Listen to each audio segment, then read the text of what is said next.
Vola Anguela o veterano, ako itabua. Ako do talitay na barong na Bula FM, nambando na sir.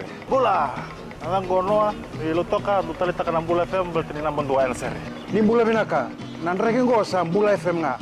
Na kasi. Nalang go sa mundo atibyo ng Bula FM nambando na sir nusur. Ni Bula binaka, nalang go Jerry, yang melambasa. Do barong na Bula FM, nambando.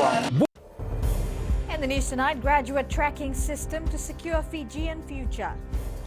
Real estate market faces selling issue. A new virus becomes health priority. From the studios of FBC Suba, Amrita Sagar. The first national graduate tracking survey is being conducted by the Fiji Higher Education Commission. Commission Interim Director Dr. Nikat Shamim says there is currently no mechanism to trace graduate outcomes of Fijians leaving tertiary institutions. Edwin Nunn reports. There's been no comprehensive study on the performance and capabilities of young men and women leaving universities to join the workforce. Is there a mechanism to see that the performance of those graduates has got something to do with the services? We have looked around for it, and we have been told that each ministry does its own thing. But to have access to that information, we haven't been receiving access to that information. What we are doing at the Fiji Higher Education Commission is that we are looking very strongly at the nature of research that is needed to get precisely what you are looking for. The Fiji Higher Education Commission says graduates deserve quality outcomes which make them productive in the labour market and in society. So we have commissioned a research study called the Graduate Outcome Survey, which now will be tracing from our higher education institutions what happens to the graduates as soon as they leave higher education, and then 2 years down the track and 5 years down the track. Another study the Commission will begin soon is the Employer Satisfaction Survey to look at whether employers find the qualifications appropriate and relevant to whatever jobs their employees took up straight out of university. Edwin Nand, FBC News. The Real Estate Licensing Board has revealed that there are lots of factors which affect real estate properties, including the ability of people to pay. Real B Chair Dr. Abdul Hassan says low-income earners cannot afford adequate housing and therefore do not enjoy a good standard of living in the country. Kritika Kumar reports.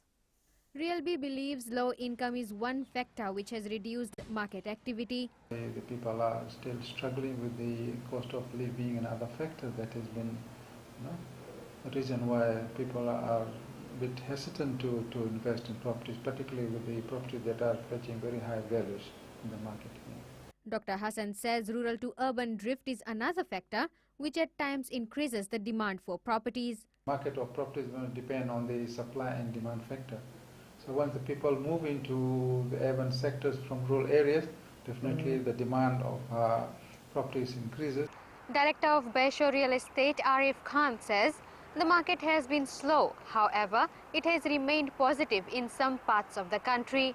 Maybe supermarket is a little bit slower, but we are still seeing some activity in areas like Nandi and Lotoka for properties which are priced right, Generally, some of the owners tend to ask higher than the valuation price.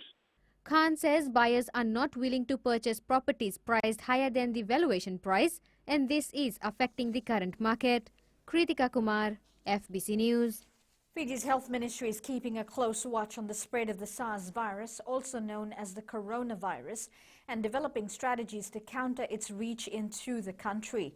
The health minister has confirmed that they're in engagement with the World Health Organization and are following the advisories being issued to better safeguard our nation. Koroi Tandalala reports with 4 confirmed deaths. It could be weeks or even months before we learn how big of a threat the new virus will be.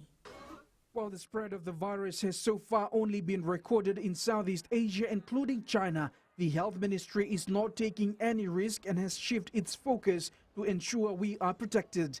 They've now shifted the focus on this coronavirus and having some strategic thinking about how we're going to have to deal with it. The other important thing to understand is that there is no cure for it. What happens is that just like SARS, if somebody has this and it's been noted, then we support them. So, with symptomatic treatment. Fiji gets a number of tourists from the infected areas, and there is a cause for concern. While the World Health Organization will soon have a meeting to decide whether to declare the spread of the virus an international emergency, Fiji is not taking any chances.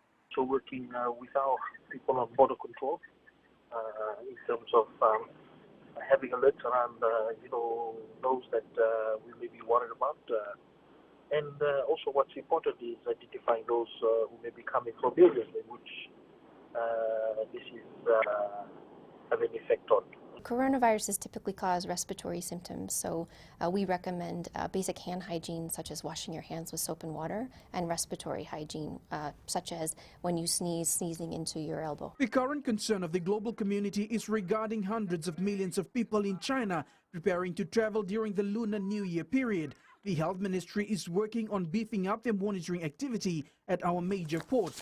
Tandulala, FBC News. The Suva City Council has received a signed letter from some Suva market vendors venting their displeasure with the long opening hours of the market. Apenisa Wairandovo visited the market today and talked with many vendors, some of whom want to revert to a 6 p.m. closing rather than 8, saying they are tired and also have other commitments. Over 70 vendors signed the letter, which was submitted to SCC. We wrote a letter regarding this, but unfortunately we didn't get any reply, right? And we are still hoping that the hours to remain as it was before. A vendor said during the extended hours, customers are usually just buying from sellers outside the market. After 4 like that, will be big slack inside. People went buy outside, no? So we have to wait. The shutters can close on 8, then we can go home. The extended hours are also costing family time for some vendors. We find it difficult, and even my wife too stays there in the market. We find it difficult to have to spend time with our kids, do housework. We are having our dinner almost like 9:30 to 10, and by the time we go to bed, it's almost 11. It's too long and too late, and especially for most of us, it's our transport back home. We like to go back home early. Eh? The long hours we work, we'll be very tired. It's closing 7. The people finish at work, they come and buy at 5 o'clock, before 6, if no one come inside. And we want to go home early and spend more time with the children. The chair of Board of Special Administrators says the long opening hours were enacted late last year to help vendors during the festive season, but the decision will be reviewed. We are doing consultation as well to the end of this month because the festive season is over now, and then we will make a decision on the way forward whether we need to revert back to old time or work on a time that is suitable for everyone. Plans for discussions with market vendors is in the pipeline. The SCC says it will take the concerns of these market sellers into considerations before a final decision is processed. Apenisa Wangrandobu, FBC News. The 54 personnel of the Republic of the Fiji Military Forces that's part of the Australian Bushfire Assist Task Force received a warm welcome when arriving at the Australia's Melbourne airport. The team was greeted by the Australian Defence Force personnel and the Fiji High Commissioner to Australia, Luke Daunivalu. Sainianin Boiler reports. Australian Defence Forces Commander Brigadier Doug Laidlaw saying while they appreciate the Fijian input, he had a timely message regarding safety. Keep yourselves safe. It is a dangerous environment that you're going into. Look out for each other and don't be wanting for anything and any help or assistance you need. We will be there to support you just as you are there to support us. Fiji's High Commissioner to Australia, Luke Daunivalu, has also reassured the bond between the two countries under the Bubale Partnership. We are assured of the continuing cooperation in the days and the weeks that are ahead as we cooperate in addressing the current bushfire crisis. The engineering team was today briefed by the Australian Defence Force on how to clear the trees burned by the massive bushfire. Sainianin Boiler, FBC News. Up ahead, teams finally on their way to Laos. And our latest local show hits your screens tonight. Details after the break.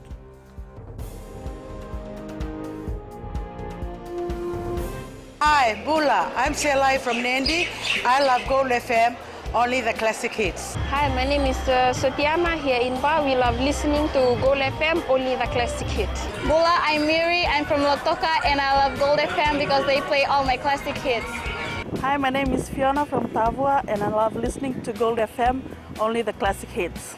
Hi, I'm Ini from Raki Raki. I love Gold FM, only the classic hits. Gold FM, only the classic hits.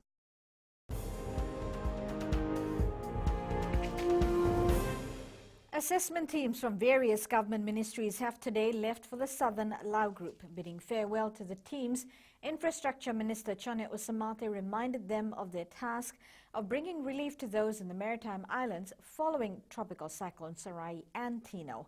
Ali Kimbia with the story. Not knowing the extent of damage in the Lao Group, the assessment teams will have to ensure assessments are thoroughly done. You are put in this chair. Before you are born, somebody knew that you'll be sitting in this chair here today to do a service for the people of this country. So I pray that you will go with God's blessing, you will do your job to the level that is required. While speaking, Usamate also thanked the New Zealand government for assisting the Fijian government. New Zealand High Commissioner Jonathan Kerr says service to humanity is vital for development. None of you are here today because of the money that you get for your jobs. You're here because of a spirit of service. You're here out of a sense of duty, and you're here out of a love for your fellow Fijians. The government assessment team that will be leaving today is the same assessment team that was supposed to leave after TC Sarai, but their trip was cancelled during TC Tino, and now they will leave for 10 days to carry out the assessment. Ali Kimbia, FBC News. A 69-year-old Levuka man charged with one count of murder was further remanded in the Suva High Court today.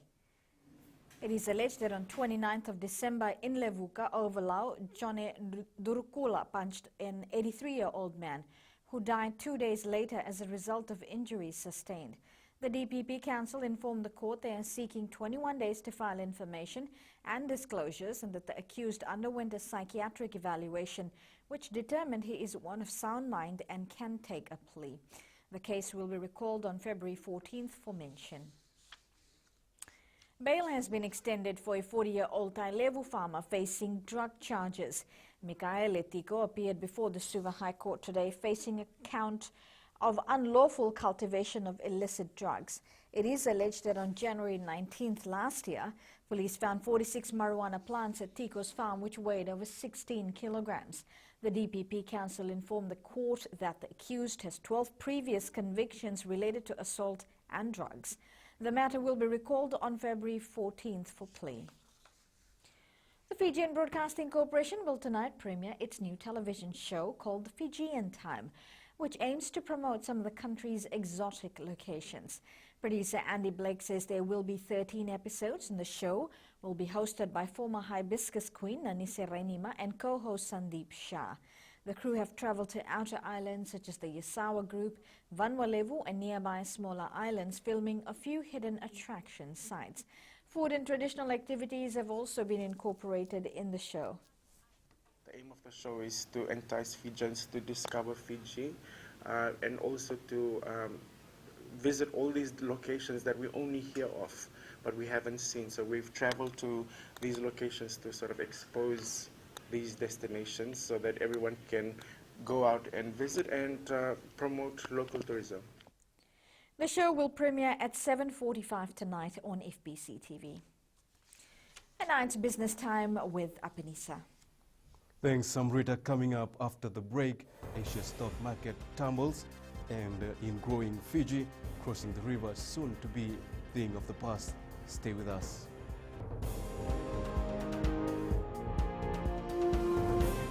Hi, I'm Shamiza. And I'm Salma. We're from Nandi and we love Mirchi FM because it's hot. My name is Rajnita Lata and I'm from Vatulaloba. और हम सब मिर्ची FM सुनता है because it's hot. Hi, my name is Vinita. I'm from Lambasa. I love listening to Mirchi FM. It's number one. हमारा नाम सागर रेड्डी है। हम लोग स्कूल में, हम लोग घर में और कहीं भी रहता हम लोग खाली मिर्ची एफएम सुनता। गोल्ड टाउन तावा में मिर्ची FM.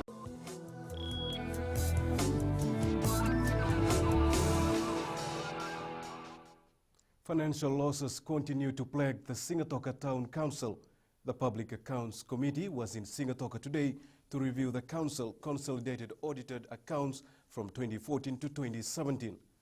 PEC Chair Elvik Maharaj says the council executives highlighted that they continue to post a deficit with limited sources of revenue, just one of a number of challenges. Deliberations also highlighted the need to upgrade the council's financial management system. One thing that we actually did emphasize, and the essays over here in Singatoka Town Council also actually advised that now they are actually looking at OMRS system so that they can actually bring in capable people rather than bringing in incapable people and trying to train them. So that's one of them. And the other issue is manual entry. So most of the council, along with the help of ministry, they are trying to actually go onto digital platforms. The committee also felt that there is an urgent need to review fees. The major factors was that most of the rates and the fees, they haven't been actually looked or reviewed for a couple of decades now. So they are mostly archived when it comes to rates that are actually offered to the ratepayers. Asian stock markets tumbled today as concern about the economic impact of a Chinese disease outbreak grows. Japan's central bank left its key interest rate unchanged and revised up its economic growth outlook. Market indexes in Shanghai, Tokyo, Hong Kong and Sydney also retreated following the Chinese government's announcement of a fourth death from coronavirus. Sinifa from HFC Banks joins us now with the latest from the stock market. It's been a busy week for the traders. The Japanese yen traded near an 8-month low versus the US dollar today, as the euro held steady while investors await meetings of the Bank of Japan and European Central Bank. The Bank of Japan is first off the block with its 2-day meeting ending later today. It is expected to keep policy on hold. However, traders will be focusing on comments from the Bank of Japan's governor to gauge the rates and economic outlook after a conclusion of a preliminary US-China trade deal last week. Trading in key currencies is likely to be subdued as investors try to assess how major central banks will respond to receding risks to the global economic outlook. Elsewhere, the Aussie and Kiwi saw little action as traders await key data release later in the week. Australian employment numbers will be released on Thursday, while New Zealand inflation data is due on Friday. That's all from HFC Bank for now. Vinaka. Here are today's exchange rates as set this morning. The Fiji dollar continued to make gains against the currencies of our two major trading partners, Australia and New Zealand. It also showed a gain on the euro, but slipped against the other currencies we cover. Commodity prices were mixed. Crude oil dropped back below $59 per barrel. Gold was up at $1,565 per ounce, and silver increased a few cents to $18.09 per ounce. Students of Domonisavu Primary School in Nayarambale, Vaturoba, the Kondrove, will soon no longer need to cross the river to get to class. A steel single-span modular bridge is being constructed across the river and will provide much-needed safety for the students. Eleanor Turangivu reports.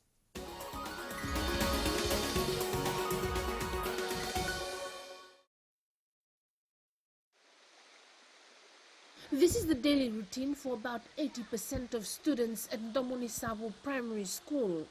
Every morning, they walk from home and cross this river in order to get to school.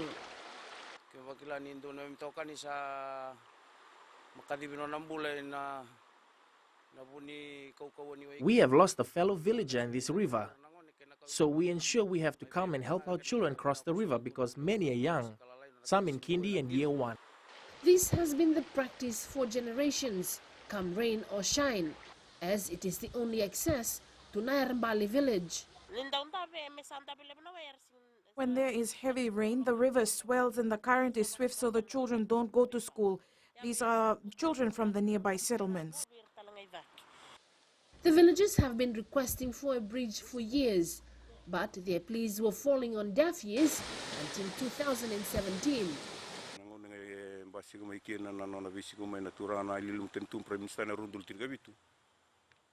When the Prime Minister came in 2017, we told him of our need for the bridge, and he assured us we will get one. Now the construction has started.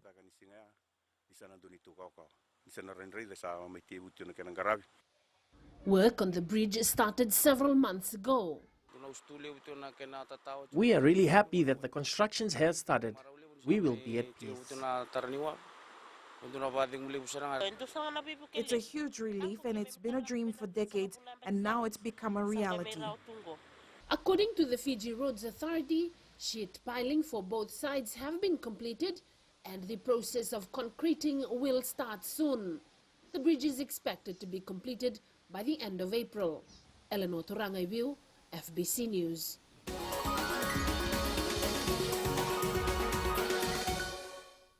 That's it from Business Tonight. Jamie joins you now with the latest from sports. Thanks, Apanis, and good evening in sports tonight. Teams count down the Hamilton tournament and traditional games to be revived. The details after the break.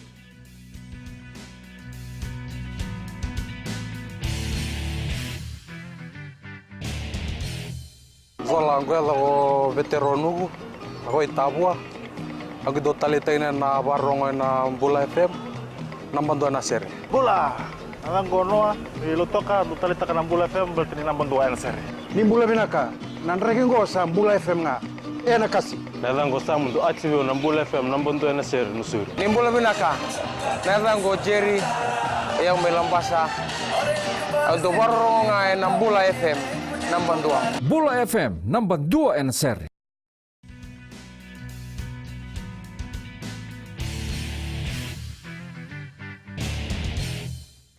On the back of a disappointing first leg as reigning World Series and Hamilton Sevens champions, the pressure couldn't be greater for our national sevens team in New Zealand this weekend.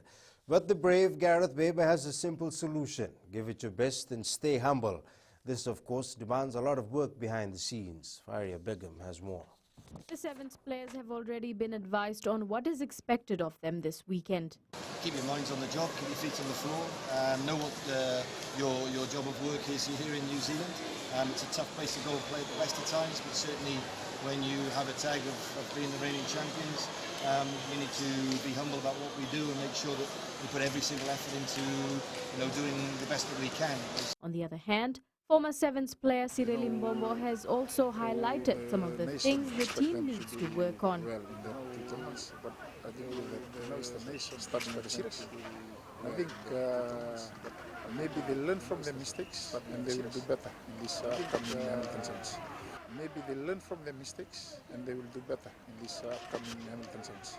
Fiji takes on Samoa at 12:47 p.m. this Saturday in their first match of the Hamilton Sevens tournament. Faria Begum, FBC Sports. After an impressive start to the series, the South African men's sevens side is eager to get their first tournament win in Hamilton. And with a number of star players also back in the side, the Blitzboks are being tagged as the team to beat this weekend. Tale Matairakula with this report. South Africa's sevens head coach Neil Powell says the side wants to start by winning and then keep winning. I think still got time this week to tweak 1 or 2 things, and hopefully we can go into that tournament, into that first game, and build a foundation for the rest of the tournament. This being an Olympic year, Powell adds the players must stay in shape. Yeah, with the Olympics at the end of the season, and I think important for us to more or less manage the guys through the season to make sure that we can finish strong in the World Series, but also be ready for the Olympics in July. Leading by example in the squad, Blitzboks fly half Cecil Africa says he'll give it his all. Really looking forward to this upcoming weekend, but my most important grateful for opportunity that I can still play. So really looking forward out for this coming weekend and go out there and do my utmost best. South Africa is in Pool B with Kenya, England and Japan. The side takes on Japan in their first pool match at 11:41 this Saturday. You can watch the Hamilton Sevens live on FBC TV and FBC Sports. Talim Terkula, FBC Sports. Emily Cherry returns for the Australian Women's Sevens this weekend at the Hamilton Tournament. Cherry, who hasn't featured on the international stage since the 2018 Rugby Sevens World Cup, says she's excited to don the Aussie jersey once again. Bar football is expecting tough competition from rivals Lambasa as they gear up for the Pele Garments Champion vs Champion series in 3 days' time. Thirsty for a win, Bar Football Association manager Arvind Singh says the team is working on a solid game plan. The side is also waiting on the transfer approval of Samuel Ndrunru, Beniamino Matei Nangara, Laisine Raura and Antonio Tuivuna. It's a champion team. They work BOG, back-to-back IDC, and it's not easy, but definitely as far as Bar is concerned, when Bar do well in training, and we'll prepare for this game on Friday, and definitely we'll do our best to win this title. The Fiji Sports Commission, the Ministry of Education, World Health Organization and Ministry of Itauke Affairs are working together to revive traditional games in schools and communities.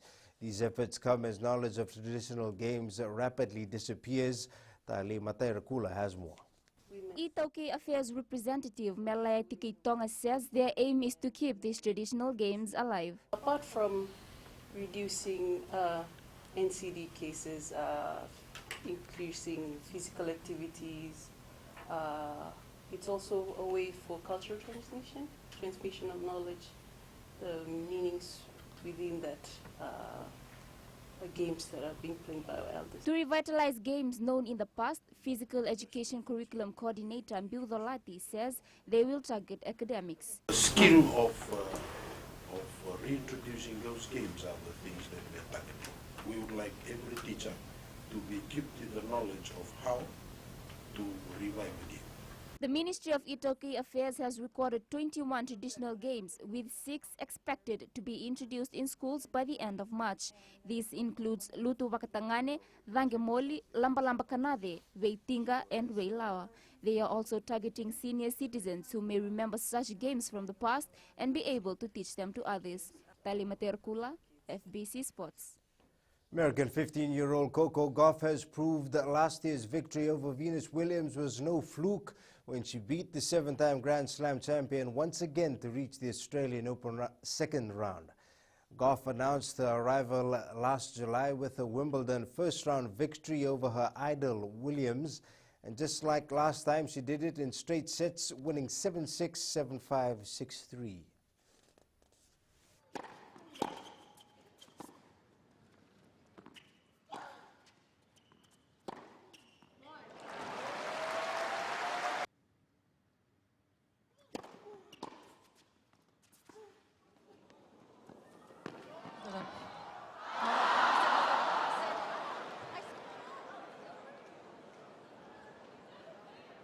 Game set match. Game set match. 7-6, 6-1. I mean, my mission is to be the greatest. That's my goal, to win as many Grand Slams as possible. But for today, my mission was to win, and I didn't want to let the nerves to come to me. I know I had a couple set points and she played well, so I knew I had to take it from her. She wasn't going to give it to me. So that was really the mission. I think today has been the best match so far I played this year, and I was a lot more focused. And yeah, I think today really showed what I worked on in my off season. Novak Djokovic has begun his Australian Open title defence with a 4-set win over Jan-Lennard Struff at Melbourne Park. World number 2 Djokovic overcame a third-set wobble to beat Germany's Struff 7-6, 6-2, 2-6, 6-1.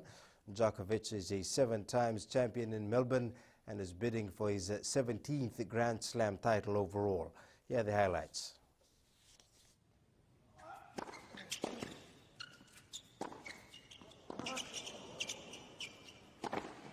I don't know too much about physics, but that forehand from Novak looked as though it defied physics. How did it drop in the court, travelling at that pace?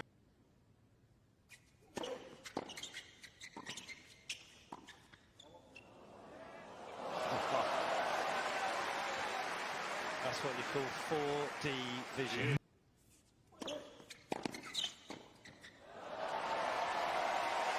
But Novak breaks that defiance in the quality strike off the return.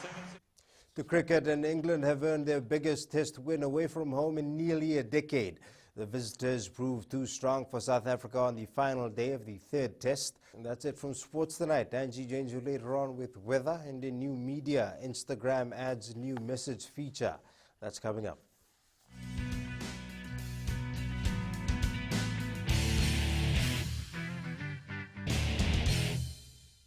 रहता है हमारा नाम उमेश कुमार, हम रहता है रेलू और radio Fiji में हरदम सुनता है, बहुत पुराना गाना लगे और बहुत रोते सुनता है, बहुत अच्छा लगे हमको। उमेश चंद्रा और कांता चंद्रा हमारा वाइफ है, हम लोग रेडियो फीजी 2 बहुत सुंदर से सुनता है, बहुत अच्छा प्रोग्राम, नंबर 1 रेडियो। कुमार स्वामी नायकर गोंगवा लुगु लटोका रेडियो फीजी 2 में पुराना गाना लगे, हमें बहुत अच्छा लगे। कुमार नकाती में रहता है, रेडियो फीजी 2 सुनता है।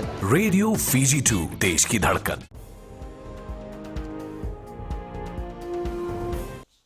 And we now join Angie with the weather.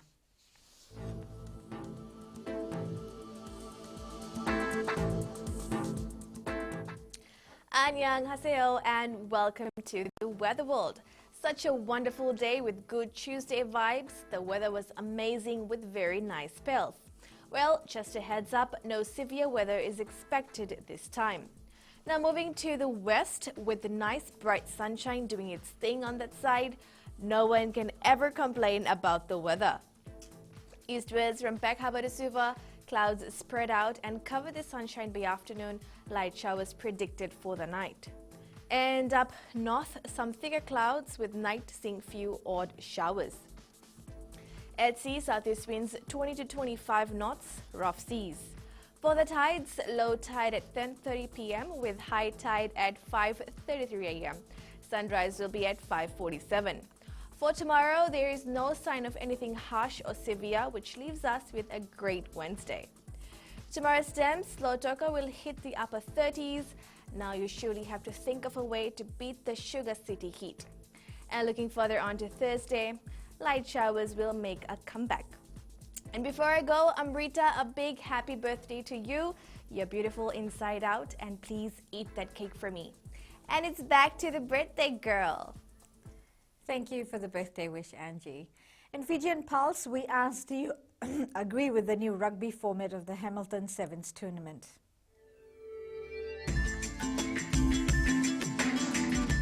I think it's better for the players, for the new format.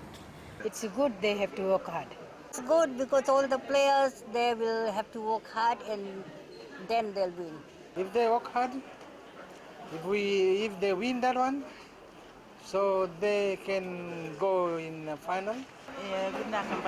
It's good, it will encourage them to work hard. Recapping the main stories, graduate tracking system to secure Fijian future. Real estate market faces selling issue. And health ministry keeps keeping tabs on a new virus. For these stories and others, you can tune in daily to a sister radio station at Gold FM. To our poll question segment, this week we're asking, can the Fiji Sevens team win the World Series and the Olympic gold? Do visit our FBC website to answer. Our shot of the day is from the Nosori Airport. This sunrise at around 5:40 a.m. was captured by Tony Eli at Fiji's second biggest airport.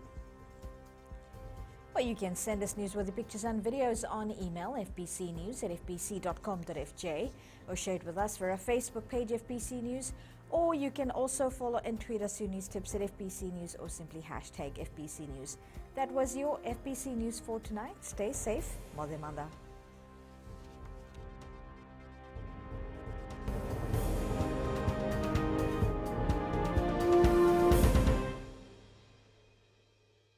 Hi, I'm Shamiza. And I'm Salma. We're from Nandi and we love Mirchi FM because it's hot. My name is Rajnita Lata and I'm from Vatulaloba. और हम सब मिर्ची FM सुनता है because it's hot. Hi, my name is Vinita. I'm from Lambasa. I love listening to Mirchi FM. It's number 1. हमारा नाम सागर रेड्डी है. हम लोग स्कूल में, हम लोग घर में और कहीं भी रहता हम लोग खाली मिर्ची FM सुनता. गोल्ड टाउन तावा में मिर्ची FM दागो मामा. Mirchi FM, it's hot.